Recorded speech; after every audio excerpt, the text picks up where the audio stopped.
how to delete your ChatGPT account on an iPhone or an Android phone. In this video, I'm going to show you how to permanently delete your OpenAI ChatGPT account on a mobile phone. And if this video helps you, please consider giving it a like and also subscribe to my channel because that really helps me out. So I have an iPhone here and an Android phone just because the menus to delete your account are just slightly different and I figure it would make it a little bit easier. So to delete our ChatGPT account within the ChatGPT app, all we need to do is first open up the little side menu here by selecting the two lines in the top left.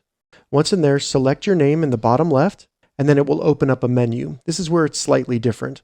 On an iPhone, you just want to select data controls, and it'll look like that. And on an Android phone, you just want to select data controls right above voice.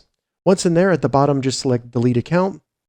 And then all you need to do is confirm that you do indeed want to delete your account by selecting delete account. So I'll go ahead and do that on my iPhone. And then there you go. You can see that my account has now been queued for deletion, and all I can do is log out of the account.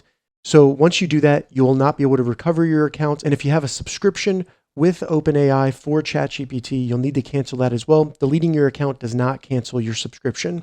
Also, if you're using ChatGPT API, that will be deleted as well. So that's how you delete your ChatGPT account within the ChatGPT app on your iPhone or Android phone. If this video helped you, give it a thumbs up and please consider subscribing to my channel.